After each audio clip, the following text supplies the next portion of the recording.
მეგობრებო, ახლა იწყება პრესკონფერენცია, რომლის ორგანიზატორიც არის მანენა ანთოლაძე და აქ მონაწილეობას ღებულობენ უკრაინის მთავრობის უმაღლესი წარმომადგენლები ბატონი მიხაილო პოდოლაკი და თქვენ ხედავთ ასევე ლადო გამსახურდიას, რომელიც არის კავკასიური კავშირის მთავარსარდალი და გიგი უგლუავა.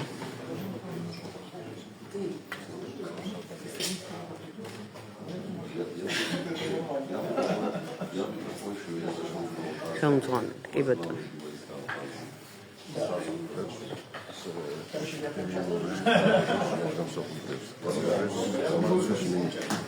დიახ, სვიად გამსახურდიას მთავრობის თავდაცვის მინისტრი ასევე ბატონი ლადო გამსახურდია.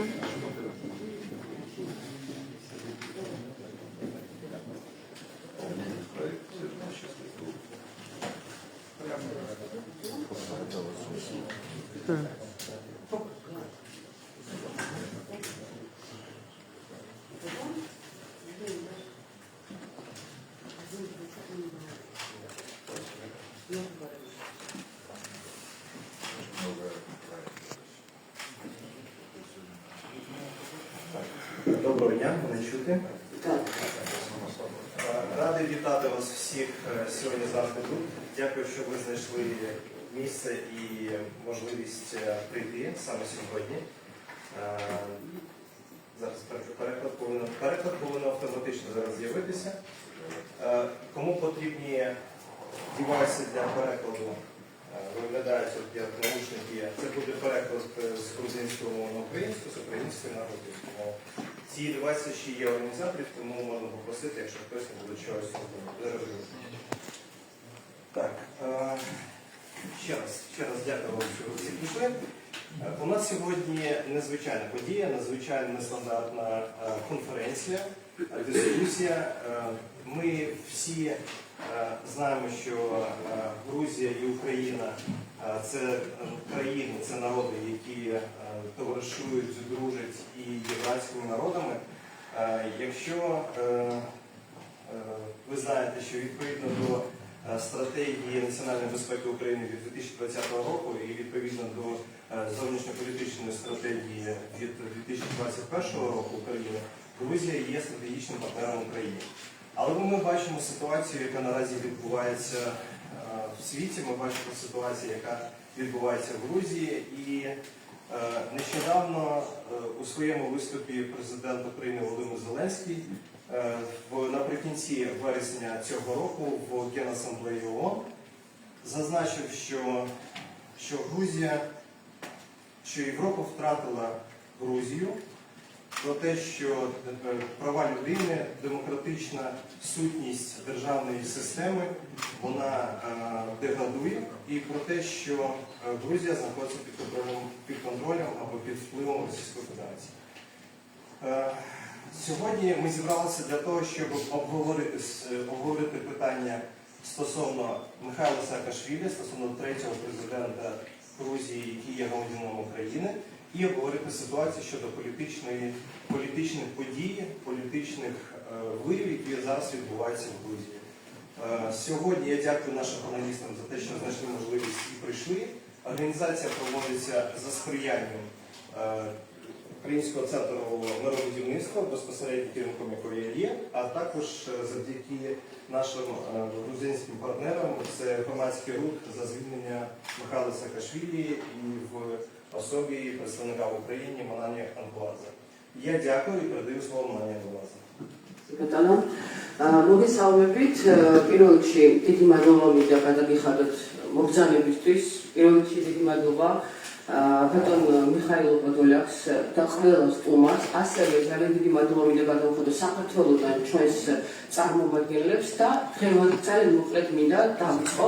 დღევანდელი კონფერენციის მთავარი მიზანია, ყოველ შემთხვევაში ჩვენი მოძრაობის მთავარი მიზანი იყო კიევში გაკეთებული იყო კონფერენცია საქართველოს მესამე პრეზიდენტის მიხეილ სააკაშვილის პოლიტიკურ პატიმრობასთან დაკავშირებით და რა თქმა უნდა კონფერენციის ასევე მთავარი თემა იქნება პოლიტიკური მდგომარეობა საქართველოში და ძალიან დიდი მადლობა ასევე გადავხადო უკრაინის ხელისუფლების წარმომადგენლებს აი ამ აქტიური თანამშრომლობისთვის ერთობლივად. მე ამას ძალიან მოკლედ ვიძახი, რომ ჩვენ მესამე ნაწილში უფრო მეტად გავშვით ჩვენი მოძრაობის საქმიანობა და თანამშრომლობა და შემდეგ გზას თუ როგორ გავაგრძელებთ ამ მუშაობას, მაგრამ მე ვიწყებ პირველი წერილით ჩვენი მოძრაობის სახელით, რომელიც არის წარმოდგენილი უკრაინის პრეზიდენტ ვოლოდიმირ ზელენსკის მიმართ. უკრაინის პრეზიდენტ ბატონ ვოლოდიმირ ზელენსკის მოგესალმებით სამოქალაქო საზოგადოება მიხეილ სააკაშვილის თავისუფლებისთვის. ჩვენი გუნდი წარმოადგენს არასამთავრობო ორგანიზაციათა გაერთიანებას. აგრეთვე საქართველოში სხვადასხვა სფეროში ცნობილი ადამიანების ერთობას, მათ შორის სხვადასხვა პროფესიის წარმომადგენლებს და თავის სფეროში ღირსეული წარმომადგენლობითი მიმართულებას. გვინდა ხაზი გავუსვათ ქართველი და უკრაინელი ხალხის მეგობრობას და საერთო სწრაფვას დიდ ევროპულ ოჯახში, რის წინააღმდეგაც ძალებს არიშურებს რუსეთის ფედერაცია. რუსეთის აგრესია და მათ შორის ტერიტორიული მთლიანობის ხელყოფა არის უაღრესად სამართლმადიდო ტერორისტული აქტი და მიუღებელი თანამედროვე სამყაროსთვის. მნიშვნელოვანია უკრაინელი ხალხის ბრძოლა, რომელიც წარმოადგენს თავისუფალი სამყაროს ფლაგმანს დიქტატორული და გნილეთით მოსული სახელმწიფოს წინააღმდეგ. მნიშვნელოვანია, რომ უკრაინელ ხალხს სათავეში უდგახართ თქვენი მებრძოლი გუნდი, თქვენი გაუტეხლობა და ბრძოლა თავისუფლებისთვის ოქროს ასოებით ჩაიწერება თანამედროვე მსოფლიოს უახლეს ისტორიაში. საქართველოში მძიმე პოლიტიკური ვითარებაა, საქართველოს თავისუფლებისთვის მებრძოლი, დასავლური ვექტორის გამყარებელი და რუსეთის წინააღმდეგ ბრძოლის ავანგარდში მყოფი პოლიტიკოსი საქართველოს მესამე პრეზიდენტი ციხეშია. მიხეილ სააკაშვილი არის პუტინის პირადი პატიმარი და რუსული დამპყრობლური პოლიტიკის წყვე. თუმცა ყველა სირთულების მიუხედავად ვფიქრობთ, რომ უკრაინა გაიმარჯვებს ამ ბრძოლაში და საქართველოში შეიცვლება პოლიტიკური სიტუაცია, რაც განაპირობებს რუსული იმპერიალიზმის საბოლოო დასამარება და ჩვენი ორი ქვეყნის გაბრწყინებას. სოლიდარობას ვუცხადებთ უკრაინელ ხალხს, სოლიდარობას გიცხადებთ თქვენ და თქვენს გუნდს. პატივი გვაქვს გამოგიცხადოთ სრული მხარდაჭერა და გვიგულოთ თქვენს თანამებრძოლებას ამ სრულ საქმეში. სამოქალაქო მოძრაობა მიხეილ სააკაშვილის თავისუფლებისთვის და ამ წერილს რა თქმა უნდა ბატონ მიხაილ პოდოლაკს გადავცემ. შეიძლება. ბატონო, ეხლა ბატონი დენისი წარმოგვიდგენს წერილს საქართველოდან, საქართველოს მესამე პრეზიდენტის წერილს და ის წაიკითხავს მას უკრაინულად. თუ შეიძლება?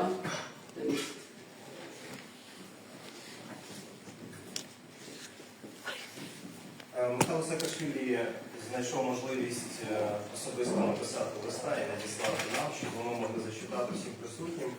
У своєму листі від сьогоднішнього числа він пише: «Шановні друзі, дуже сумую за вами.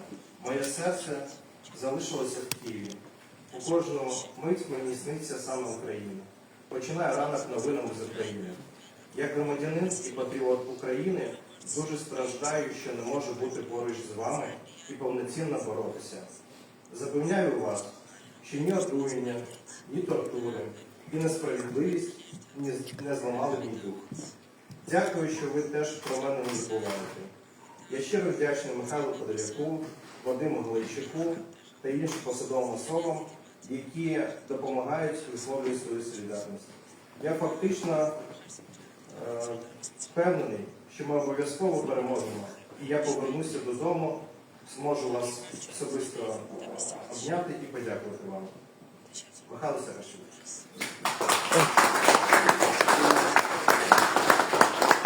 მადლობა მეგობრებო, ეხლა გადავდივართ უკვე თავარ ნაწილზე, კონფერენცია გასულად გამოგიცხადებია. ვაცხადებთ უფრო სწორად და პირველი სტუმარი ონლაინ ჩვენ გვეყოლება ბატონ გიორგი ფარამიძე, საქართველოს ვიცე-პრემიერ-მინისტრი 2005-2012 წლებში, ერთიანი ნაციონალური მოძრაობის პოლიტიკური მდივანი და ჩავთავთ მას Zoom ჩატვაში.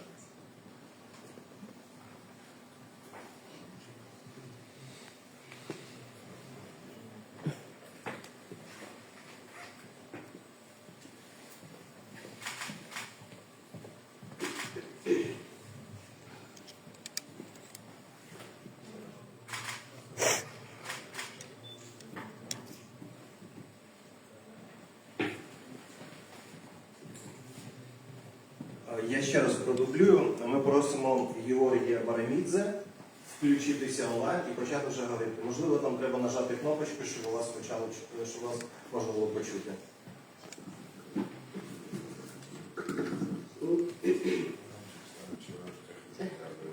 Ну, саме ბატონი გიორგი ბარამიძე ჩაერთვება მაშინ და დაერთვება, მაშინ ბატონ დიდი უგულავოს თხოვს თუ შეიძლება ადგილზე. მოგესალმებით, მეგობრებო, ვიხარი ვასწავლია. სამწუხაროდ უკრაინულად ვერ მოგმართავთ, სწავლის პროცესში ვარ, მესმის, მაგრამ ჯერჯერობით თავს ვერ მიცემ უფლებას, რომ ეს თქვათ დავამახინჯოთ, ამიტომ ქართულად მოგესალმებით, ვექნება საუბარი. თუ ის არის ტექნიკურად როგორ არის ბარამიძე ჩაერთვა, მე გავშენდეთ. არა, თქვენ აგზერეთ და მე ბარამიძეს ვთავთ უკვე. პრობლემა არ არის. ძალიან მოკლედ გეტყვით, მე რამდენიმე თვე არის ცხოვრებამ აქეთ გადმომისვლა. 2013 წელს, როდესაც მიშამ თავისი პრეზიდენტობის ვადა დაასრულა, საფრანგეთში ჰქონდა საუბარი და საჩვენს ეს საუბარი ხო განსხვავებული გარიყო ესეთი ცოტა ხიჩიანი ლაპარაკი იყო, იმიტომ რომ მეუბნებოდა რომ დაგიჯერენ, არ წახვიდე, დაგიჯერენ, არ წახვიდე. იმის მე 12 წელი გავიდა. ნუ მე ვთქვი რომ შენ ხარ პრეზიდენტი იყავი, სოფლიოში გიცნობენ, შენს ადვილია სხვაგან იყო და პოლიტიკა იქიდან აწარმოო. ჩემთვის ეს შეუძლებელია, მე თუ წავედი, უნდა გავხდე ემიგრანტად, პენსიონერად საზმე და ამიტომ ჯობია რომ მე დავრჩი. მოკლედ ამ თემაზე გქონდა ჩვენ კამათი.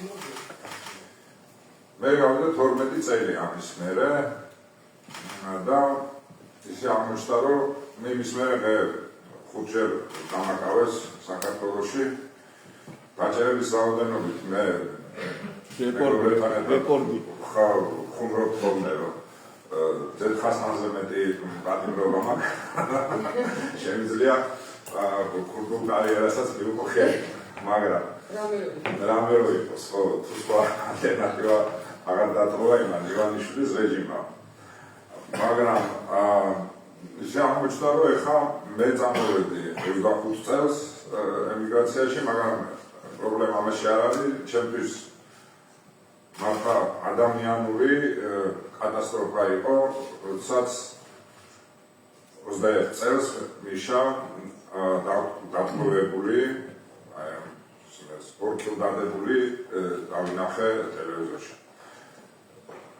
ჩემი და მიშას დამოკიდებულება ძალიან ისეთია, მე მიშა 98 წელს გავიცანე, როცა ის იყო იუსტიციის მინისტრი, მე ვიყავი ჟურნალისტი, მაშინ ის აი თებში და როგორც პოლიტიკოსი, მე მისი რეკომენდაციით სოფლიო ბანკის სამართლებრივ პროექტში დავინიშნე, მე იყო რევოლუციის დროები და შემდეგ უკვე სახელმწიფოს ამ სიტყვის პირდაპირ მნიშვნელობით, იმიტომ რომ სახელმწიფო ტერიტორია არ არის, სახელმწიფო ინსტიტუტებია, სახელმწიფოს მშენებლობის 10 წელიწადი მიშას კენდოვანელობა. მე სხვადასხვა თანამდებობაზე ვიყავი, ბოლოში ძირითადად 9 წლის განმავლობაში, როცა მიშა იყო პრეზიდენტი, მე ვიყავი თბილისის მერი და ასე ერთად მუშაობდით. და ჩემს ძალიან გასაგებია ხოლმე მის მიმართ ემოციები. მიშა არის ადამიანი და პოლიტიკური მოვლენა, რომელიც ან ძალიან უყვართ, ან ძალიან ზურთ. ის ატოვებს შუამეთს, რომ მის მიმართ ასე ვთქვათ, დარჩე და ესე განსაჯო ჯანსაღი ისეთი დამჯდარი გონები. ესეთი მოვლენაა ის, ამიტომ ის ვერ შეფასდება როგორც ჩვეულებრივი ადამიანი, თუმცა ისეთ ჩვეულებრივი ხორცისაგან და გონებისგან და ადამიანი და ჩვეულებრივად სისუსტეებისაგან შედგება როგორც ყველა ადამიანი, მაგრამ ჩვეულებრივი საზომით მას ვერ გაზრდა.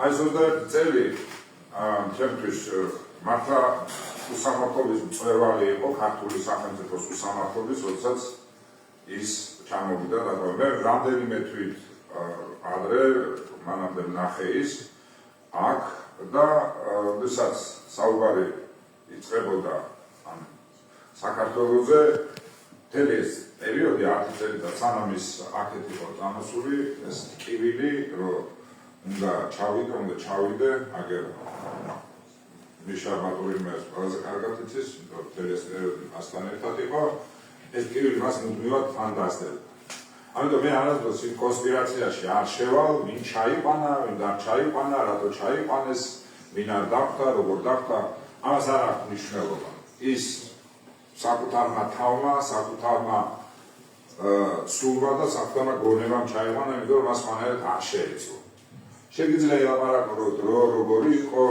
სწორი იყო თუ არ იყო მაგას არ აქვს მნიშვნელობა ეგ გარდაუვალი იყო და მე თებერვალში ვნახე აქ კიევში და უკვე მაშინ ვუთხარი მეგობრებს რომ ეს დიდი ხანი გამჩერებელი არ არის და ყველა ვარიანტში მას რა თქმა უნდა მუდმივად არის სპეკულაცია იმასთან დაკავშირებით რომ და ალბათ ესეც არის აქ რომ ყოფილიყო აქ მთავარი ბრძოლა დაიწყო 22 წელს უკრაინას თავს დაესხა პუტინის რუსეთი ფართომასშტაბიანი შემოჭრა მოხდა და ალბათ მიშა როგორც უკვე უკრაინის მოქალაქე და უკრაინის პატრიოტი და უკრაინისთვის მებრძოლი ძალიან გამოადგებოდა უკრაინულ ბრძოლასაც. მისი კონტაქტებით, ახლა ხო ხედავთ, რომ მაგალითად სრული საურთიერთო ამერიკის შეერთებული შტატების დღევანდელი ადმინისტრაცია ძალიან პერსონალური გახდა პოლიტიკა და პერსონალური ურთიერთობების თვალსაზრისით მიშა ნამდვილად ამ თვალსაზრისით ერთ-ერთი გამოცდილია ჩვენი რეგიონის მთავარი ფლაგმანი პრეზიდენტი რომელსაც უთანასწორო ბრძოლაში მოგვიწვია ჩვენ რუსეთთან და აქ ხშირად მონებრო უკრაინამ შეუძლებელი რამე გააკეთა იმიტომ რომ ერთადერთი ერი რომელსაც კბილებში შეეძლო შეებრუნებინა და დაეყო რუსეთისთვის ეს არის რუსეთი ვერც ერთი სხვა ქვეყანა ამას ვერ იზამდა არც პოლიტიკურად და არც ძალა და გამბედაობა ერთადერთი ვიყავით ჩვენ რუსეთის გარეთ მოიგო ჩეჩნეთი იყო სხვადასხვა ესი მაგრამ როგორც სახელმწიფო დაუპირისპირდით ჩვენ მაგრამ ჩვენ ბრძოლა იყო იმთავითვე უთანასწორო ბრძოლა დავითს და გოლიათს შორის იმიტომ რომ საქართველო ძალიან პატარა მთავარი სასწაული ჩემის აზრით ამ ბრძოლაში მოხდა როდესაც ყველა სამყარო და ჩვენს საქართველოს ვიხილეთ მათ შორის ბატონი პოდოლაკი იყო როდესაც პრეზიდენტ ზელენსკი ვთქვა რომ გამოაცხადა რომ ჩვენ ყველანი ვართ აქ და რომ ჩამოთვალა სახელები ეს ისტორიული მომენტია ჩვენი ქვეყნებისთვის ამაზე დიდი ისტორიული მომენტი შეიძლება თითზე ჩამოსაფრელი გქონდეს იმიტომ რომ ის იყო მომენტი როდესაც უკრაინა მიიღო ბრძოლა და შესაბამისად გადარჩა საქართველოს, გადარჩა კავკასიის სხვა ქვეყნები და გადარჩა ნებისმიერი ის ქვეყანა, რომელიც უკრაინის დაცემის შემთხვევაში უბრალოდ ხურდაში იქნებოდა რუსეთის მიერ წაღებული. ამას ვინც უარყოფს, ის უბრალოდ უარყოფს იმას, რომ აქვს ჩვენთვის 4 დროშა. უბრალოდ ამის უარყოფა არის შეუძლებელი. მიხეილ სააკაშვილის ციხეში ყოფნა ჩემის აზრით და ფართო სურათში არის აი ამ დიდი ბრძოლის ნაწილი.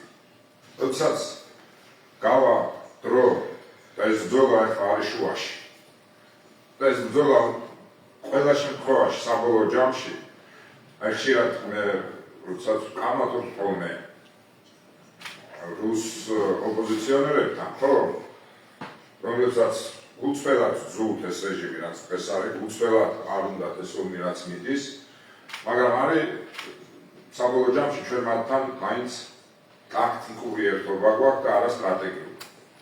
ტაქტიკური იმიტომ რომ მათაც უნდათ ამ ბრძოლის დამთავრება და ამ ომის დამთავრება.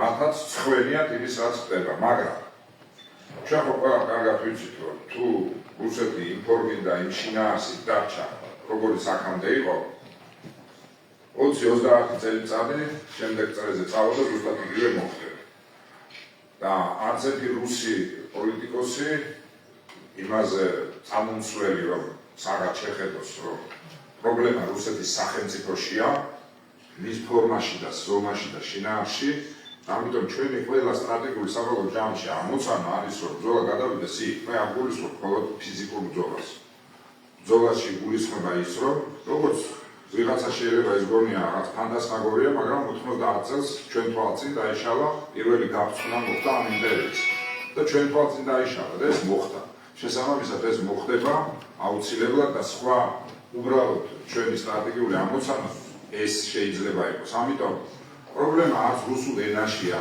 არც რუსულ სარწმუნოებაში რომელიც ჩვენ საერთო მართლმადიდებლები ვართ ჩვენც უკრაინელებიც რუსებიც არა პრობლემა იმაშია რომ ეს არის სახელმწიფო რომელიც ამ ყველაფრის ინსტრუმენტალიზაციას აკეთებს ამიტომ ჩვენ ყველაფერი ესე უნდა შევუბრუნოთ მათ უკან და ბრძოლის ველის გადატანა მათ შორის ჯერჯერობით ფიზიკურის არა მაგრამ სხვა ტიპის პოლიტიკური კულტურული და ასე შემდეგ ეს იქნება ჩვენ ყველას ამოცანა იმიტომ რომ სტრატეგიულად ჩვენ საბოლოო ჯამში ეს ქვეყანა უკრაინა საქართველო და ჩვენ ყველანი გარშემო აი მონსტრის გარშემო ამოვისუნთქებთ როდესაც ეს მონსტრი დაიშლება და ეს არ არის ზღაპრები იმიტომ რომ ისევ ვიმეორებ ვისაც ეს ზღაპარი გონია ზუსტად 30 წლის წინ ეს ყველაფერი ჩვენ თვალწინ მოხდა პირველი კანი გაეფრთხნა ხო ამიტომ აი ამ ბრძოლაში როდესაც ისტორია დაიწერება და დავასრულებ და აი ამ ბრძოლაში მიხეილ სააკაშვილის ციხეში ყოფნა იქნება აი ამ ბრძოლის მონაკვეთი როდესაც იტყვიან სად იყო მაშინ მიშა იყო ტყვეობაში პუტინის მეფისნაცვალ ივანიშვილის ციხეში ესე იქნება ეს ზოგს ბრძოლის ველზე უწევს ბრძოლა ზოგს პოლიტიკურ ველზე უწევს ზოგს დიპლომატიურ ველზე ზოგს ციხეში ყოფნა იქნება რომ აი ესეთ ყველა დიდ პროცესს თან ახლავს ძალიან ფართო განზომილებები. ვიღაცა შეიძლება მოუწიოს უცხოეთში ბრძოლა, ვიღაცა შეიძლება მოუწიოს ხმლით, ვიღაცას ავტომატით, ვიღაცას დრონით და ვიღაცას ციხეში ყოფნით. იმიტომ რომ ციხეში ყოფნა აი ამ ბრძოლის დიდი ბრძოლის ნაწილია. და მე ზუსტად ასე ვუყურებ და ამით დავასრულებ და მიშამ იმიტომ არის არაორდინალური და როდესაც მე მაგ ციხეში ვიყავი და მომწერა რომ ვაპირებ უკრაინის მოქალაქეობის მიღებას და ოდესის გუბერნატორობას მე ცოტა დავუცინე მოთხარი აი სოლის აი ამ გივიდა მე ადრეს ის არის რა და ნუ წარმოუდგენელი იყო ჩემთვის მე მithumedes წარმოუდგენელი იყო როდესაც ის ოპოზიციაში გადავიდა და მithumedes წარმოუდგენელი იყო ყველაფერი მაგრამ საბოლოო ჯამში ეს კაცი გახდა ამ ორივე ქვეყნის შვილი ეს შეუძლებელია, მე შეუძლებლად მიმაჩნია ეს მისი ხასიათზე და ბუნებაზე მეთვალებს. ის არის საქართველოს და უკრაინის ორივე შვილი და აი ამ დიდი ბრძოლის, რომელზეც ჩვენ ვისაუბრებთ და კიდევ ვისაუბრებთ, აი ამ დიდი ბრძოლის ავანგარდშია, დღეს ციხეშია და იმედი მაქვს, რომ ხვალ უფრო ფართო ასპარეზი მიეცემა მასაც და საქართველოსაც ამ ბრძოლაში. დიდი მადლობა.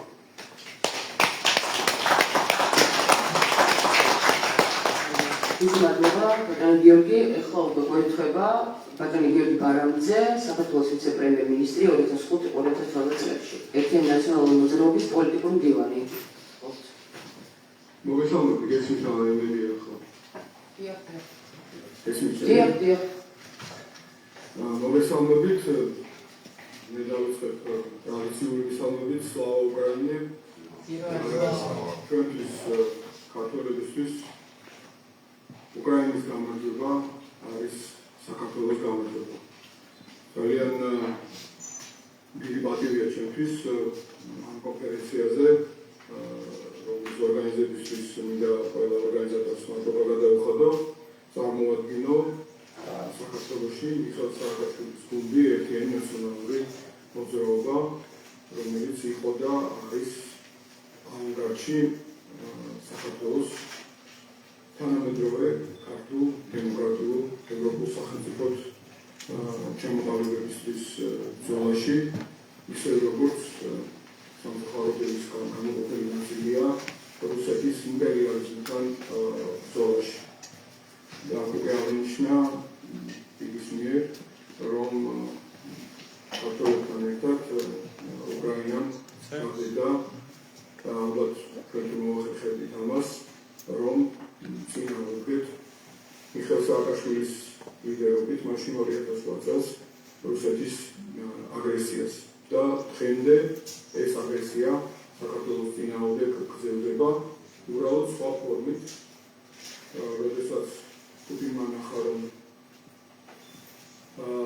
ტანკებით და артиллერიით ვერ შეძლო, უბრალოდ ალბათ მაშინ არ იყო მისთვის ხელსაყრელი საქართველოს ასე ამ ფორმით დათხოვება, მან გადაწყვიტა სხვა მეთოდი გამოეცადა საქართველოზე, ისე როგორც ტრადიციულად საქართველოში მუდმივად ტესტავდა ხოლმე ის სხვადასხვა მეთოდებს, რომ ხელისუფლება შეეცვალა არა ტანკებისა და артиллерიის მეშვეობით, არამედ ეგრეზობებული რბილი ძალით.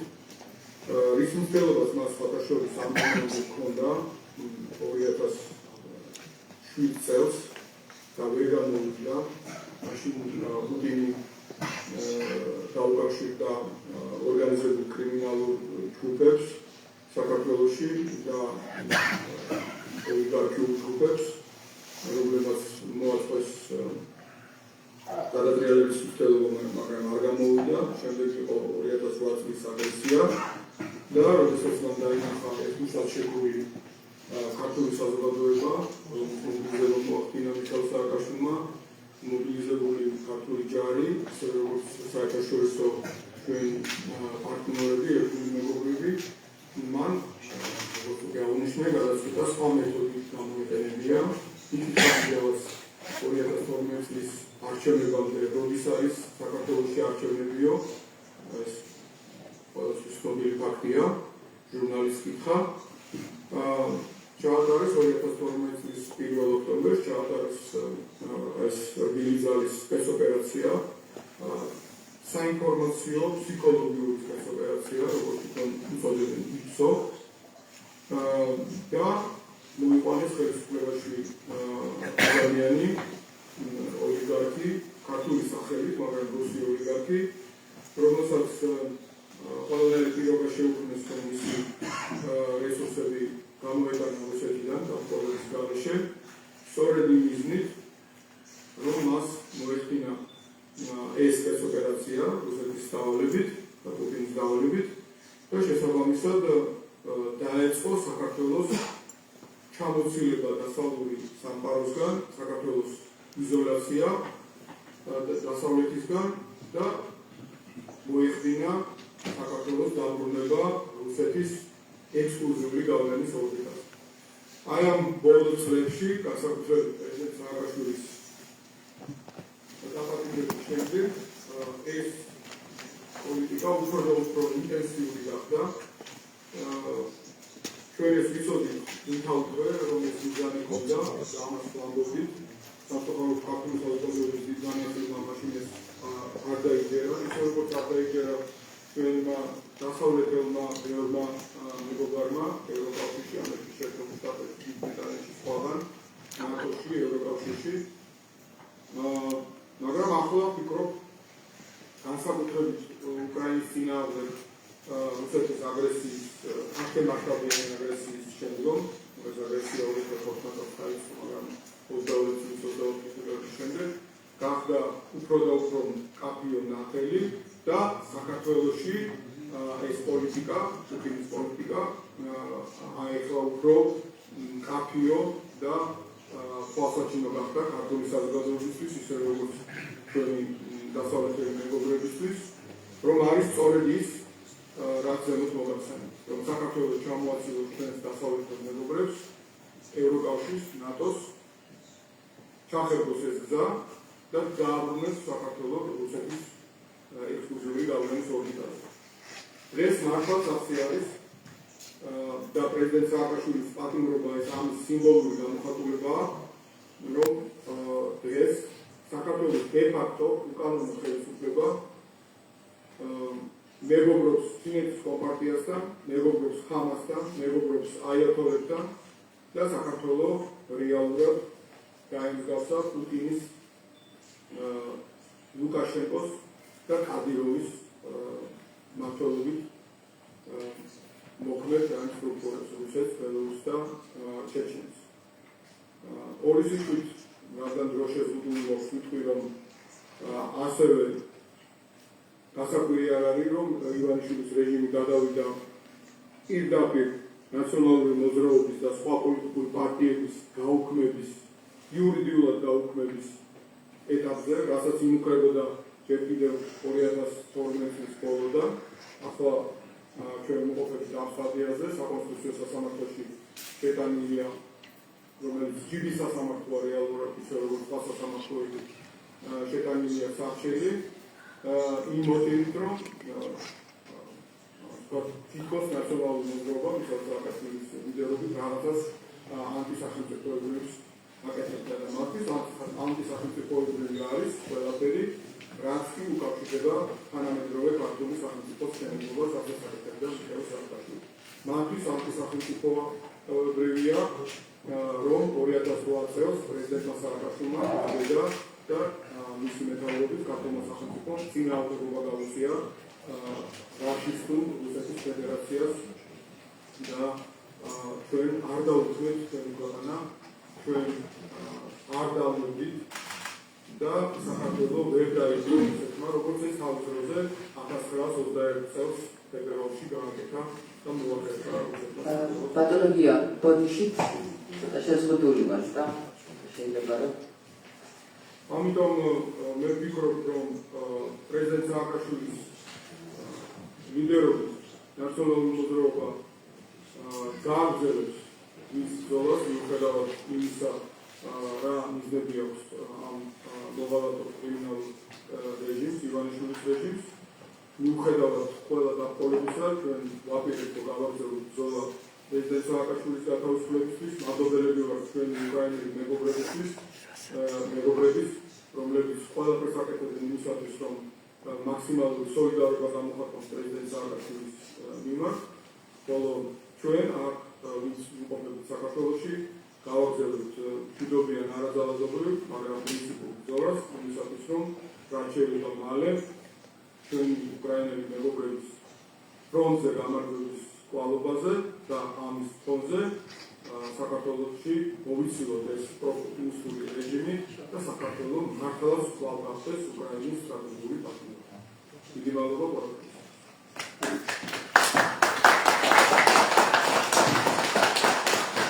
Ми переходимо до третього нашого спікера. Дякуємо, Павло Подоляк, що знайшли можливість долучитися до нас. І виступ безпосередньо радника голови Офісу Президента закриває першу частину нашої конференції. Прошу, Михайло, вам слово. Почнемо. По-перше, не треба було вибачатися за те, що ви користуєтесь грузинською мовою. Це мова війни. Так само, як і українська. Ми змушені іноді використовувати російську. Зрозуміло, тому що ми, принаймні, ми в нашому віці вихідці з Радянського Союзу. Але між тим я відношусь до російської мови як тільки до інструменту впливу. Не більше, але й не менше. А от до грузинського з великою повагою ставиться. Тому що це, ще раз підкреслюю, вже є символом волі. І взагалі, ви знаєте, ми можемо говорити про політичні складові того, що відбувається сьогодні в Грузії. І це все очевидно, що там відбувається. Зараз просто скажемо про це. Але знаєте, що таке історія? Вона незворотно проявляє у кожного народу його риси. І Грузія, вона сьогодні має певний асоціативний ряд. З часом, коли президентом був Саакашвілі. Були складні періоди до цього, але коли Саакашвілі прийшов, він зробив репутаційно Грузію великою країною. Я не про територію, не про кількість людей, не про ВВП і так далі, і тому подібне. Тому що велич – це не про територію. Ну що таке Росія? Маленька провінційна країна. На великій території розташована. Не більше цього. І історично вона буде завжди виглядати нікчемно, на відміну від України, Грузії і інших країн. Тимчасово, на жаль, Російська Федерація, тому що певні країни після розпаду Радянського Союзу до Росії ставились краще, хай вона буде великою, хай вона контролює ресурси, особливо ядерну зброю, там нормальні ж пацани, і ми будемо з ними мати справу. Це була фундаментальна помилка. Пам'ятаєте часи, коли говорили, що будь-хто може створити Уральську Народну Республіку, був такий Осіб? Тоді, коли Єльцин був дуже слабкий. Тоді треба було, щоб Російська Федерація перестала існувати в межах кордонів Російської Федерації. Ще раз підкреслюю, Сполучені Штати і Європа 91-94 рік багато зробили для того, щоб Російська Федерація почала поступово відновлювати концепцію Радянського Союзу. Для того, щоб відновити концепцію Радянського Союзу, їм довелося атакувати низку інших країн, які виглядали зовсім не по-радянськи. І Грузія серед них. Тому що не можна відновити територію регіон впливу, якщо в тебе є самостійні країни, які демонструють зовсім інший тип соціальних відносин. І сьогодні Саакашвілі, який знаходиться у тюрмі, це символ ненависті, особистої ненависті суб'єкта Путіна. Поки Путін живе, і Україна, і Грузія мають платити криваву ціну. Я думаю, ви висновок самі зробите, да? Що таке, поки Путін живе. Але між тим, ще раз, Саакашвілі зробив те, що він зробив, коли приїхав у 21-му році в Грузію. Він не міг інакше. Я собі можу дозволити, тому що ми спілкувалися з Михайлом, я можу українською називати його Михайлом, тому що він громадянин України. Ми з ним спілкувалися, і він не міг інакше, тому що, знову ж таки, він є історичною постаттю, ви маєте це зрозуміти. Він не є технологом, він не є президентом вже, він є історичною постаттю, і він є символом Грузії, якою вона буде, і якою вона була. І він не міг інакше. Він не міг знаходитись в Україні, при тому, що він громадянин України, це зрозуміло. Але він мав бути в Грузії. І він має заплатити ту ціну, і він її платить щодня. І це дуже круто, тому що країна, яка не поважає свого президента, не зможе існувати. Але Грузія поважає президента. Це ж очевидно. І тому його ненавидять ті, хто сьогодні формально контролюють територію, фактично контролюють за рахунок російських ресурсів силових, фінансових і так далі, контролюють Грузію. Але знову ж таки, дивіться, ще раз, історично, вже чітко зрозуміло, що Грузія – це Грузія часів Саакашвілі. І символом Грузії буде саме Саакашвілі. А Іванішвілі буде символом зовсім іншої складової. Так само, як і Путін буде символом зовсім іншої. Принаймні, я з Георгієм погоджую, що немає хороших русських. Ситуативно так. Ми маємо там певні відносини і так далі. Але проблема росіян, що вони завжди вважають концепцію Великої Росії справедливою. Я, наприклад, вважаю, що немає ніякої концепції Великої Росії, тому що Росії немає взагалі. Росія – це лоскутна держава. Окремі народи. 200 народів. Яка Росія? Що таке Росія? Це для мене трошки загадково таке. Але вони всі вважають, що Велика Росія має існувати, а Велика Росія може існувати тільки за рахунок чого? Вона ж не конкурентна. Вона може існувати тільки за рахунок насилля. Тобто прийти і сказати, ви маленькі, ви будете нам підкорятися, ми вам дамо газ дешевий. Україна, ми взагалі ж там браття. Я просто завжди, коли чую Україна, Білорусь і Росія браття, я питаю, а з ким я брат? З ким? В Росії. Хто для мене там буде братом?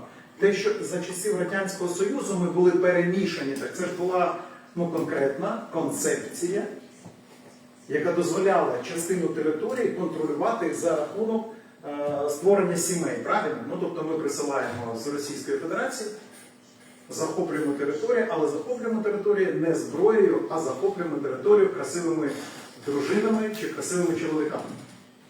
Але це не означає, що ідеологічно ми були однакові. Особливо для мене вихід це Західної України. Чесно кажучи, я взагалі не розумію, що таке Російська православна церква. У нас трошки інші були церкви, трошки інші мови і так далі. І тому концепція Великої Росії, вона ніколи не буде зникати, поки буде існувати територіально велика держава під назвою Російська Федерація. Тут питання в іншому. За рахунок війни 2008 року, за рахунок війни 2014 року в Україні, ну в Грузії 2008-го, 2014-го в Україні і особливо за рахунок війни 2022-го повномасштабного вторгнення другого етапу війни Росії проти України, Росія буде мертвою. І все. Велика ціна. Так. Велика ціна, яку ми не заплатили. Ви заплатили частково цю ціну в 1991 році. Ми вийшли з концепції Радянського Союзу більш-менш спокійно. Ну, у нас не було тут кривавої різанини. Може, це і добре, тому що тоді Україна була не готова до сприйняття себе як суб'єкта. Сьогодні це зовсім інша ситуація. Але ще раз підкреслюю, ми сьогодні проживаємо смерть Радянського Союзу, смерть Росії. І платимо за це велику ціну. І цю ціну готовий був заплатити Саакашвілі, і він її платить. Тому що, ще раз підкреслюю, для нього буде головним, щоб ім'я Грузії було написано золотими літерами в історії. І воно так буде написано. Незалежно від того, що робить сьогодні, як вашого президента Кавілашвілі, я його тільки як футболіста пам'ятаю. Президент для мене на увазі зараз сарказмом, ви ж розумієте. Так само всі ці прізвища, які там періодично лунають, Бахідзе, до нього був... Бахідзе Ігати? Так. Я думаю, що ці всі прізвища, Гарібашвілі, ці всі прізвища, вони залишаться в історії. Просто дітям цих людей буде дуже образливо потім читати в історії прізвища своїх батьків. Розумієте, що це означає? Діти, онуки і всі інші будуть ненавидіти себе за те, що вони носіями є прізвищ, як ви кажете, зрадників Грузії. А чому зрадників? Це ж очевидно. Тому що саме Росія фактично сьогодні контролює територію Грузії. Фактично. Але це не означає юридичного контролю, це не означає історичного контролю. В нас також є окуповані території. Фактично Росія там все, що хоче, робить. Так само, як вона сьогодні окуповує територію Білорусі. Так само, як вона окуповує територію моїх друзів з Чечні. Але це все історично мертво. Ще раз підкреслю, питання часу. І ця війна за ці практично 4 роки, на мій погляд, абсолютно точно обнулила, перше, репутацію Росії, друге, обнулила історичні можливості Росії. І третє, я вважаю, щиро вважаю, що далі буде тільки гірше. Але не для нас. Для нас все погано, тому що ми заплатили велику ціну. Але гірше буде для них. Ну і в принципі, з мертвими розмовляти можна, але не треба. І останнє. Дуже важливе. Завжди пам'ятайте, що люди, які готові заплатити найвищу ціну, віддавши своє життя, в даному випадку я про Саакашвілі так само, тому що він платить велику ціну і платив завжди цю ціну. Це означає, що у вас є великі перспективи, велике серце і велике майбутнє.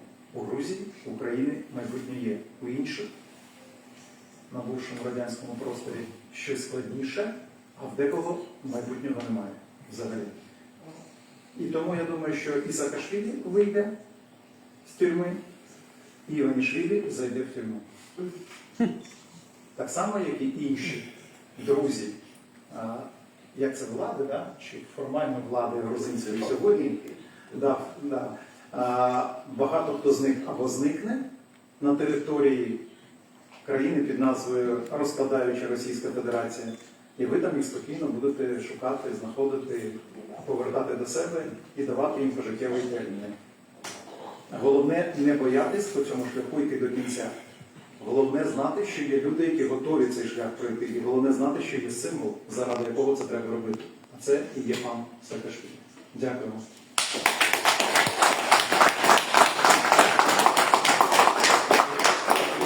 ბატონო მიხაილო, ძალიან დიდი მადლობა. მინდა ორი-წუთით ვთქვა, რომ ის იყო ძალიან საინტერესო და ძალიან მნიშვნელოვანი პირველში ემოციური სიტყვები თქვენი მხრიდან და რა თქმა უნდა, თქვენ ისე ვფიქრობთ, რომ უკრაინა და საქართველო გაიმარჯვებს. ჩვენ გვინდა ჩვენ ფიქრობთ, რომ თქვენ მთელი კონფერენციის განმავლობაში დარჩებით და ძალიან გამიხარდება ბოლომდე, რომ ძალიან საინტერესო კონფერენციაა. პრინციპში და ჩვენთვისაც ძალიან დიდი პატივი იქნება, რომ ბოლომდე თქვენ იყოთ ჩვენთან ერთად. ეხლა გადავდივართ უკვე ჩვენს ონლაინ წარმომადგენლებთან. ეხლა ჩაერთვება სამოქალაქო საზოგადოების წარმომადგენელი ჩვენი მოძრაობიდან. ნიკა ჩიტაძე, შავი ზღვის საერთაშორისო უნივერსიტეტის პროფესორი, პოლიტიკური ექსპერტი. სხვათა შორის უკრაინაშიც ის საკმაოდ ცნობილია, ანუ ექსპერტული მიმართულებით, ესე ვთქვათ, და საკმაოდ ესე ვთქვათ, ბევრ კომენტარს აკეთებს სხვადასხვა არხზე. და ვფიქრობ, რომ ძალიან საინტერესო იქნება მისი ესე ვთქვათ, დღევანდელი კომენტარი, დღევანდელი აზრი, აი დღევანდელი კონფერენციას დაკავშირებით. შეიძლება. მოგესალმებით, ისმის ფორმატში. ისმის ნიკა. მადლობა. მოგესალმებით პირველ რიგში თქვენსებად მე ვიდა რა თქმა უნდა ძალიან დიდი მადლობა გადაუხადოთ ჩვენს ქართულ და უკრაინელ კოლეგებს და მნიშვნელოვანი კონფერენციის ორგანიზებისთვის და თქვენსებად მინდა გაგრძელებები აგზიაროთ ასე ვთქვათ უკრაინის ომის გეოპოლიტიკურ შემადგენელზე და საქართველოს როლზე. პირველ რიგში ძალიან დიდი მადლობა უკრაინას, რომელიც იბრძვის არა მხოლოდ უკრაინის დამოუკიდებლობისთვის, უკრაინის ტერიტორიულობისთვის, არამედ იბრძვის პოსტსაბჭოთა სივრცის თავისუფლებისთვის და საერთაშორისო უსაფრთხოებისთვის. Zambudet Ukraina დაცემული იყო, ხო, რუსეთი მეორე დღეს თქმა განაცხადებდა იმის შესახებ, რომ ბელოვეჟის დაშეკურება, რომელსაც ხელი მოეწერა 1991 წელს, რომლის შედეგადაც ვიცით, რომ საბჭოთა კავშირმა, როგორც საერთაშორისო სამართლის სუბიექტი შეწყვეტა არსებობა, ამ ეს დაშეკურება იქნებოდა დენონსირებული და შესაბამისად პუტინის რუსეთი ტერორისტის სახელმწიფო გადაწყვეტა საბჭოთა კავშირის აღდგენას და შედგენას. მაგრამ კარგად ვიცით რა მარცხი განიცადა რუსეთის ფედერაციამ, მას შემდეგ რაც მართლმასშტაბიანი სამხედრო აგრესია დაიწყო, თუნდაც ვიცით უკრაინის გენშტაბის მონაცემების შედეგად, რომ რუსეთმა დაკარგა მილიონზე მეტი სამხედრო მოსამსახურე, დაკარგა 11,000 ჰექტარზე მეტი ტანკი, დაკარგა 400-ზე მეტი თვითმფრინავი, დაკარგა 20,000-ზე მეტი როტირებული ჯავშანმანქანები და ასე შემდეგ და ასე.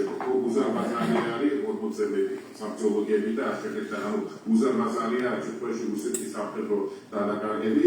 მოგხსენებათ იმის შესახებ, როდესაც საბჭოთა იმპერია 10 წლის განმავლობაში აწარმოებდა თავის აგრესიულ ომს ავერეთის ტერიტორიაზე 1989 წლებში.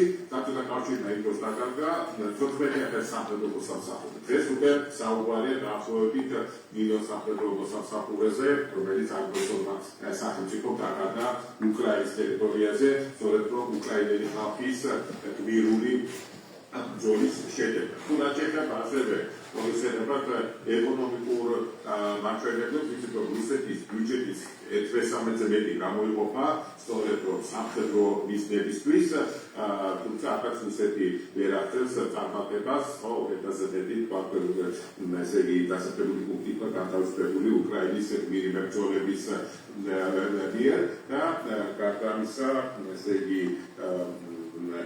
რა შეეხება ეკონომიკურ მაჩვენებლებს, ისევ და ისევ ვამბობთ, რომ იბიდება რუსეთის ეროვნული კეთილდღეობის ფონდი, რომელიც ფაქტებში შეადგენდა დაახლოებით 150 მილიარდ დოლარს და დღეს 130 მილიარდ დოლარის ფარგლებში მიეღწევს და გარდა ამისა რუსეთის ბიუჯეტის დეფიციტი უკრაინებადება 5 ტრილიონ დოლარს და ბიუჯეტის დეფიციტი ამგვარად კიდევ უფრო მეტად გაიზრდება და სამას ემატება ის ფაქტი საბედნიეროდ რომ მეტი ქვეყანა უარს ასწადებს შეისწავლოს რუსული ნავთობი, ნავთობპროდუქტები, მათ შორის საუბარია ინდოეთზე, მათ შორის საუბარია ჩინეთზე, ყველაზე მთავარ შეფრიდველებზე და ბუნებრივია აღნიშნული დამატებით პრობლემა შეუქმნის რუსეთს, მაგრამ მთავარია რა თქმა უნდა ისევ და ისევ უკრაინელი მებრძოლების თავგანწირვა და ის რომ სხვადასხვა მონაცემები 25-დან 40%-მდე რუსეთის ნავთობ განამუშავებელი სისტემის მწვდიდან არის გამოყვანილი და პლუს ამას ემატება რა თქმა უნდა თვითონ ის ფაქტი რომ ხდება ესე იგი ნატოს ასე ვთქვათ გაფართოება უკრაინის რუსეთის ტერიტორიის სიახლოვეს მათ შორის ამ შედეგად შედეგად რა მიიღო რუსეთმა ამ აგრესიული პოლიტიკის შედეგად ხო რუსეთს ეკონა ალბათ რომ ევროპა მაინც დამოკიდებული იყო თქო რუსულ ბუნებრივ აირზე რომ აქედან გამომდინარე თვალს დახუჭავდა აგრესიულ ქმედებაზე როგორც ეს მოხდა თქო 2014 წელს როდესაც რუსეთი შეიჭრა ყირიმში და მანამდე 2008 წელს საქართველოს ტერიტორიაზე თუმცა ნუ თქო ეს ხედავთ რომ რუსეთი ნელ-ნელა სუსტდება მაგრამ როგორც იყვიან თქო სიკვდილის თავი აქტიურა იმიტომ რომ რუსეთს საფრთხე ჯერ კიდევ ყავს ასე ვთქვათ მოკავშირეები იგივე თქო ტრიფსის წევრი ქვეყნების სახით მეფართვისად შედაჭიდეთ და იგივე აქტივებდა რუსეთთან თქო დამპყრობის იმპორტს მაგრამ მაინც მოსაკვაში ბრიცი არის ის ორგანიზაცია რომელიც ასე ვთქვათ უპირისპირდება დასავლეთის დემოკრატიულ სამყაროს და გარკვეულად შეგვიძლია ვთქვათ რომ ეს არის რაღაც სამპოლუსიანი სამყარო ეს დასავლეთის დემოკრატიული სამყარო რომელიც ხარს უჭერს ბუნებრივია უკრაინას და რა თქმა უნდა მისასალმებელია თუნდაც ევროკავშირის გააქტიურება რომ ევროკავშირი თქვა ახალ თავდაცვის და უსაფრთხოების პოლიტიკას ამალებს და უნდა გამოიყოს დაახლოებით $800 მილიარდი ევროს მოცულობის ასე ვთქვათ თავდაცვითი ფონდი და მისი მნიშვნელოვანი ნაწილი მოხმარდება თქო სამხედრო მეწოლობის განვითარებას და უკრაინის დახმარებას მიუხედავად რომ უკრაინა თვითონ დახმარებას პროფესიონალებად ესე იგი საკუთარ წარმოებაზე უკრაინული რაკეტები ბატონიკა პროტესტებს კიდევ კიდევ ერთი წუთი გვაქვს და მე როგორ შეძლო უკაცრავად ხო კი ბატონო და ნუ აქ მინდა აუგუსტოს პრეზიდენტი ბატონი მიხეილ სააკაშვილის როლი ფოტოშოპში რომელმაც თავიდან ჯერ კიდევ 2008 წელს და მანამდეც ამხილა რუსეთის აგრესიული ქმედებები, როდესაც საქართველოს მიიღო პირველი დარტყმა პოსტსაბჭოთა სივრცეში და ის ორიგინალურად უკვე გაუწია რუსეთს ის შედეგადაც რუსეთმა ვერ მოახერხა საქართველოს ტერიტორიის ოკუპაცია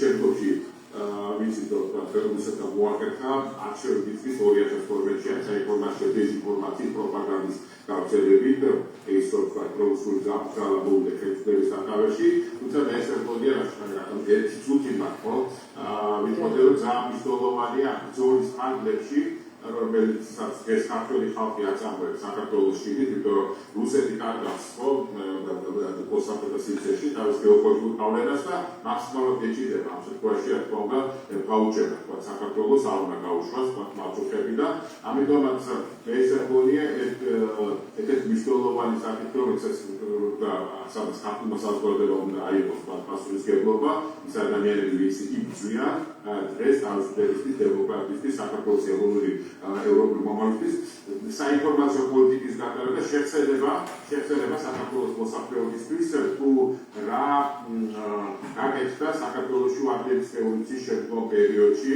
ბატონიკა შეიძლება ნელა რო ისაუბროთ სინქრონული თარგმანი გვაქვს და ცოტა უჭერს ჩვენს მეგობრებს გადათან მადლობა ხო ირაკო უბრალოდ ამის თვალითო და რომ Als როგორც ბატონი მიხეილ სააკაშვილი, ესე ბატონი ვოლოდიმირ ზელენსკი, ორივე არიან სიმბოლო თავისუფლებისთვის ბრძოლის სიმბოლო, დემოკრატიის ბრძოლის სიმბოლო, პატრიოტიზმის სიმბოლო, საუბარი იყო იმას და რა თქმა უნდა არავის არ დაგვაცხადება ის თუ როგორ მიმართა ბატონმა ვოლოდიმირ ზელენსკიმ მოსახლეობას, საკუთარ მოსახლეობის საერთაშორისო საზოგადოებას, როდესაც რუსეთი შეიჭრა უკრაინის ტერიტორიაზე, რომ თქვათ ჩვენ ყველანი აყვავთ მეც აყვავ პრეზიდენტი, პრემიერ-მინისტრის საკარი, პარლამენტის თავმჯდომარე, სახელმწიფო მინისტრის და ასე შემდეგ და ასე შემდეგ. და ასევე არ გამახსენდეს 2008 წელს, როდესაც რუსეთმა დაიწყო ფართომასშტაბიანი აგრესიის განხორციელება საქართველოს წინააღმდეგ, იყო საფრთხე იმისა, რომ ერი შემოჭრილიყო თბილისში. ვიცით ძალიან კარგად, რომ ეს საფრთხე არსებობდა და კარგად გვახსოვს, რომ მეგონი მოსახლეობას უნდა გავახსენოთ, როგორ იმართავდა ბატონ მიხეილ სააკაშვილი საკუთარ მოსახლეობას და იძახდა, რომ თუ ტერი წამოვა თბილისისკენ, ჩვენ უნდა ვიბრძოლოთ სისხლის უკანასკნელ წლამდე, რომ აღარ გავიმეოროთ 1921 წლის აგრესია და შესაბამისად, ეს რგოლია განხილულად საინფორმაციო პოლიტიკის წარმოება საქართველოში არის სათინო, რომ ისევ და ისევ საქართველოში შეცდება შრომის დემოკრატიული ძალები და საქართველოს და უკრაინას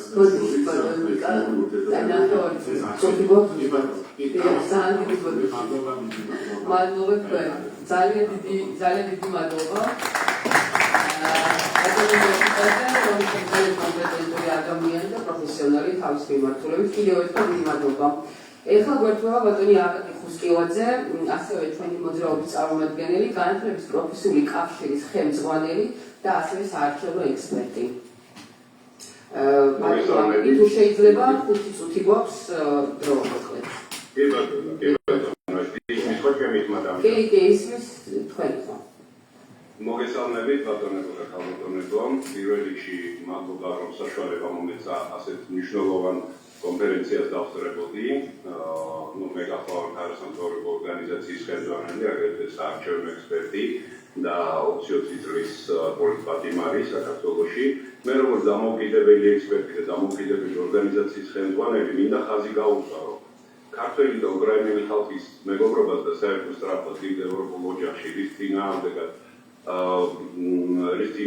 ძალებს არიშურებს რუსეთი ძალიან კარგი შედეგები ექნება დარწმუნებული ვარ მომავალში. რუსეთის აგრესია და მათ შორის ტერიტორიული მთლიანობის ხელყოფა არის უაღრესად სამართლინო, ტერორისტული აქტი და მიუღებელი თანამედროვე ცივილიზებული სამყაროსთვის. მნიშვნელოვანია, რომ უკრაინელი ხალხის ბრძოლა, რომელიც წარმოადგენს თავისუფალი სამყაროს ფლაგმანს, დიქტატორული და ბრძოლით მოცული სახელმწიფოს წინააღმდეგ, ამას ძალიან დიდი შედეგები ექნება აუცილებლად და უფრო მეტად უკრაინელი ხალხის გაუტეხლობა და ბრძოლა თავისუფლებისთვის ოქროს საზღვრებით ჩაიწერება თანამედროვე მსოფლიოს უახლეს ისტორიაში. უკრაინა დღეს იბრძვის არა მხოლოდ საკუთარი ტერიტორიული მთლიანობისთვის, აქაც ხაზი გაესვა რამდენიმეჯერ წინა გამოსვლელების მიერ, არამედ ევროპაში მშვიდობის შენარჩუნებისთვის. რაც შეეხება უშუალოდ ჩემს საქმიანობას და როგორც საარჩევნო ექსპერტის მოსაზრებას, საქართველოში არის ფაქტობრივად ძილი პოლიტიკური ვითარება. საქართველოს თავისუფლებისთვის მებრძოლი დასავლური ვექტორის გამტარებელი და რუსეთის წინააღმდეგ ბრძოლის ავანგარდში მყოფი პოლიტიკოსი ციხეშია. მიხეილ სააკაშვილი არის პუტინის პირადი პატიმარი. ეს უკვე ძალიან ბევრჯერ აღინიშნა ყველა შეხვედრაზე და ამას თავისი სახელია. და რა თქმა უნდა, ის არის რუსული გამპრობლული პოლიტიკის თხრე. როგორც საარჩევნო ექსპერტმა მინდა ხაზი გაუსვა იმ ფაქტს, რომ დამოუკიდებელი საქართველოს ისტორიაში ბოლო 35 წლის მანძილზე, რა თქმა უნდა, მხოლოდ მიხეილ სააკაშვილმა გადასცა არჩევნების გზით ხელისუფლება, რამაც კიდევ ერთხელ ხაზი გაუსვა მის დემოკრატიულ ღირებულებებს. საქართველოს დღეს გადის ბელორუსიზაციას და ვფიქრობ, ეს პროცესი ხელისუფლებამ ფაქტობრივად უკვე დაასრულა საქართველოში, რაიც გულისხმება ამაში. ეს არის მთლიანად დაფარდებარებული საარჩევნო სისტემა და საარჩევნო ადმინისტრაცია. უამრავი გაყალბებების, მოსყიდვების და დაშინების ფაქტი, რამაც გამოიწვია 24 წლის საპარლამენტო და 25 წლის ადგილობრივი არჩევნების ლეგიტიმაციის არარსებობა ფაქტობრივად. ოფიციალური კვლევების საფუძველზე ქართულმა ოცნებამ მინიმუმ 6-7% მიისაკუთრა, ხოლო დაუდგენელი მონაცემები, რაც უკვე ფაქტობრივად ცოტა რთულია დასაბუთდეს მონაცემების, მაგრამ რეალობა ასახავს ამას, სხვადასხვა კვლევების საფუძველზე ეს ციფრები 12-14%-მდე მიიღებს, რამაც გამოიწვია ქართული ოცნების მიერ ხელისუფლების მიტაცება. ხოლო 25 წლის არჩევნებში მიმდინარეობდა 8 ოპოზიციური პოლიტიკური პარტიის მონაწილეობის გარეშე და უზარმაზარი საარჩევნო ელექტორატის ჩართვის გარეშე. ყველაფერს ამძაფრებს, ამ ყველაფერს ჯამში ამძაფრებს გასაჩივრების უფლების არარსებობა. ვინაიდან სასამართლო მთლიანად არის დაქვემდებარებული მმართველ გუნდს, არც ერთი დამოუკიდებელი ადგილობრივი საერთაშორისო ორგანიზაცია არ აღიარებს ქართულ არჩევნებს. 25 წლის არჩევნებს სადამკვირვებლო რეჟიმშიც კი არ ჩაერთო არც ერთი ობიექტური სადამკვირვებლო მისია. მეტიც, EUTODIR-ი საერთოდ არ მოიწვია ხელისუფლებამ იმისათვის, რომ დამკვირვებლება განახორციელებინა ქართულ არჩევნებზე. აღნიშნულმა ფაქტორებმა გამოიწვია უწყვეტი სამოქალაქო პროტესტი უკვე 24 წლიდან დაწყებული, როდესაც ირაკლი ყობახიძე 28 ნოემბერს გამოვიდა და ფაქტობრივად უარყო დასავლური ვექტორი საქართველოში. ამის შემდგომ პროტესტი საქართველოში არ გაჩერებულა. შედეგად უამრავი პოლიტპატიმარი და სინდისის პატიმარია დღეს ციხეში. უამრავი ადმინისტრაციული და სისხლის სამართლის საქმე წარმოებს პროტესტის მონაწილეების წინააღმდეგ. თითქმის ყველა პოლიტიკური ლიდერი ციხეშია და მეტიც. ივანიშვილის ხელისუფლებამ შეიტანა საკონსტიტუციო სამართლოში ოპოზიციური პარტიების გაუქმების საკითხი და მოკლე ხანში საქართველო გახდება კომუნისტური ერთპარტიული ქვეყანა ან მაქსიმუმ მართული ოპოზიცია გვეყოლება ქვეყანაში. ეს ყველაფერი უფრო მეტად უწყობს ხელს საქართველოში ავტორიტარული რეჟიმის ჩამოყალიბებას და დასავლური ვექტორის განაცდებას. მნიშვნელოვანია საერთაშორისო თანამეგობრობის ჩართვა და ამ კუთხით დღევანდელი კონფერენცია არის გადადგმული ნაბიჯი. პირველ რიგში მაქსიმალური ძალისხმევა საჭირო ნომერ 1 პოლიტპატიმრის განთავისუფლების საკითხში. და მე მინდა ხაზი გაუსვა, რომ როდესაც მიხეილ სააკაშვილი დააკავეს საქართველოში, ქართულმა საზოგადოებამ რა თქმა უნდა მისი მომხრეებისა და თანამებრძოლების გარდა წაუყოლა ამ საკითხს და ამიტომ დღეს ვინაიდან ნომერ 1 პოლიტპატიმარი ციხეში ყავს, მივიღეთ უამრავი პოლიტპატიმარი და უამრავი სინდისის პატიმარი. ეს არის შედეგი ისევ და ისევ იმ პერიოდში ქართული საზოგადოების არაქტიურობის. ამიტომ მაქსიმალურად უნდა გავერთიანდეთ და დიდი მადლობა უკრაინულ მხარეს იმისათვის, რომ დღეს გარდა იმისა, რომ ის არის ბრძოლის ავანგარდში, როგორც უკვე ხაზი გაუსვი, აგრეთვე მაქსიმუმს აკეთებდნენ და გააკეთებენ მომავალში კიდე აი ამ კუთხით მიხეილ სააკაშვილის თავისუფლებისთვის და იმედია ერთობლივი კარგი უკაცრავად ერთი წუთი გვაქვს ზუსტად. ბოდიში. და ჩვენ გადავდგავთ იმ ნაბიჯებს ერთობლივად, რომ საქართველო იქნება თავისუფალი, საქართველო იქნება ისევ დამოუკიდებელი და უკრაინა და საქართველო ერთად გააგრძელებენ უკვე თანამშრომლობას და მეგობრობას სხვადასხვა ასპექტში. მადლობა დიდი. მეგობრებმა შემდეგი მონაწილეობა მოვა, როგორც მოსულბატონი პოდელაკი, ბატონი მიხაილოვი დარჩება თავიდან ბოლომდე, ამიტომ ჩვენ წავიკითხავთ წელს მიმართვას, რომელიც უნდა წავიკითხა ბოლოში, ვინაიდან ბატონო მიხაილო ჩვენ მოგმართავთ ჩვენი საზოგადოების სახელით. უკრაინის პრეზიდენტის მრჩევლობს ბატონ მიხაილ პოდოლაკს. მოგესალმები სამოქალაქო საზოგადოება მიხეილ სააკაშვილის თავისუფლებისთვის. ჩვენი გუნდი წარმოადგენს არასამთავრობო ორგანიზაციების გაერთიანებას, აგრეთვე საქართველოში სხვადასხვა სფეროში ცნობილი ადამიანების ერთობას. გვინდა ხაზი გაუსვათ ქართველი და უკრაინელი ხალხის მეგობრობას და სწორედ საერთო სწრაფად დიდ ევროპულ ოჯახში, რის წინააღმდეგაც ძალებს არიშურებს რუსეთის ფედერაცია. რუსეთის აგრესია და მათ შორის ტერიტორიული მთლიანობის ხელყოფა არის უაღრესად სამართლიანო ტერორისტული აქტი და მიუღებელი თანამედროვე დემოკრატიული სამყაროსთვის.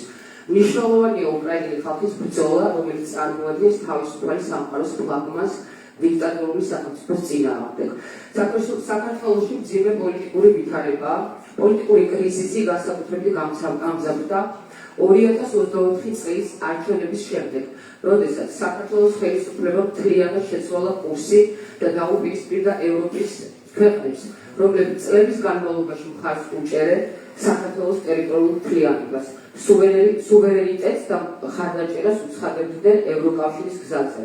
თუმცა საქართველო ნელ-ნელა ემსგავსება ტოტალიტარულ სახელმწიფოს, სადაც სამართალი არაა მნიშვნელოვანი. ფაქტობრივად ყველა ოპოზიციური პოლიტიკური ლიდერი ციხეშია, აგრეთვე 600-მდე პირი და სხვადასხვა ეტაპზე დაკავებული, ხოლო 70-მდე პირი დღესაც სასჯელს იხდის, ან მასზე აღძულეს სიცოცხლის სამართლის საქმე, როცა ამ წელიწადში ბატონო მიხაილო 70 იყო და ეხლა მე მგონი 200 გადაცდა, ამას ვაკონკრეტებ, ანუ უფრო მეტი პოლიტიკური პატიმარი ყავს. საქართველოს დე-ფაქტო ხელისუფლების გადაწყვეტილებით საქართველოს თავისუფლებისთვის მებრძოლი დასავლური ვექტორის გამყარებელი და რუსეთის წინააღმდეგ ბრძოლის ავანგარდში მყოფი პოლიტიკოსი ციხეშია საქართველოს მესამე პრეზიდენტი მიხეილ სააკაშვილი არის პუტინის პირადი პატიმარი და რუსული დამპყრობლური პოლიტიკის წყე. ჩვენი მოძრაობა მაქსიმალურად ცდილობს ყველა ღონისძიებას მიმართოს მიხეილ სააკაშვილის თავისუფლებისთვის, თუმცა მნიშვნელოვანია საერთაშორისო მხარდაჭერის გარეშე შეუძლებელია ტოტალიტარიზმთან გამკლავება. ამ პოლიტიკური მოვლენების ფონზე შეუძლებელია რაიმე გარანტიები იყოს საქართველოს მესამე პრეზიდენტის უსაფრთხოებასთან დაკავშირებით. მით უმეტეს, როცა უკვე არსებობს სიპიტი დასკვნა, რომელიც ნათელს ასახავს, რომ მიხეილ სააკაშვილი არის არაადამიანური მოპყრობის და წამების მსხვერპლი. ჩვენ გვაქვს იმედი, რომ თქვენი პოლიტიკური გავლენით უკრაინასა და ჩვენს დასავლელ პარტნიორებთან ერთად შეძლებთ დაგვეხმაროთ, რათა მიხეილ სააკაშვილის საკითხი გახდეს უფრო აქტუალური და ერთად მივაღწიოთ მის თავისუფლებას. ჩვენი თხოვნა თქვენ პირადად აიღოთ თქვენს ხელში მიხეილ სააკაშვილის თავისუფლების საკითხი და უშუალოდ უხელმძღვანელოთ უკრაინის და საქართველოს მესამე პრეზიდენტის თავისუფლების ბრძოლას. პატივისცემით სამოქალაქო საზოგადოება მიხეილ სააკაშვილის თავისუფლებისთვის.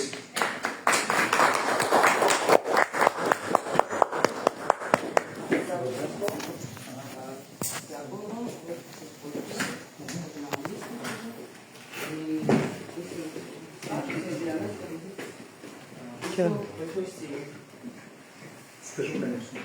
Дякую. Зробимо максимум.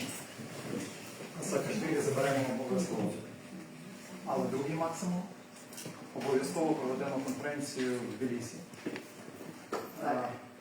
На території вже свободної, вільної Росії. А потім ще й на вихідному. Тільки коли буде свобода. Я думаю, що моя конференція буде на Тбілісі чи в Стамбулі.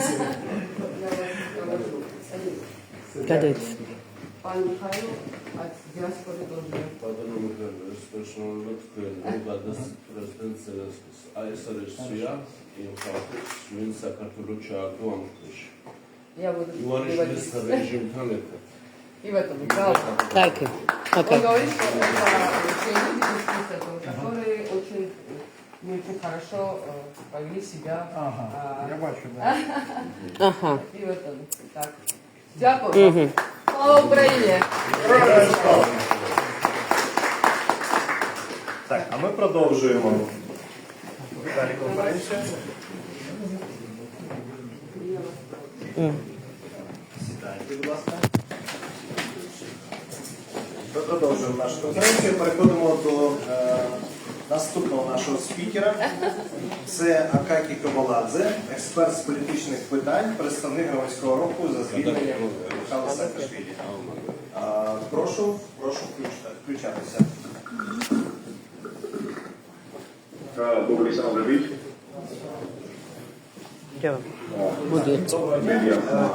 І прохання до вас, будь ласка, 5 хвилин.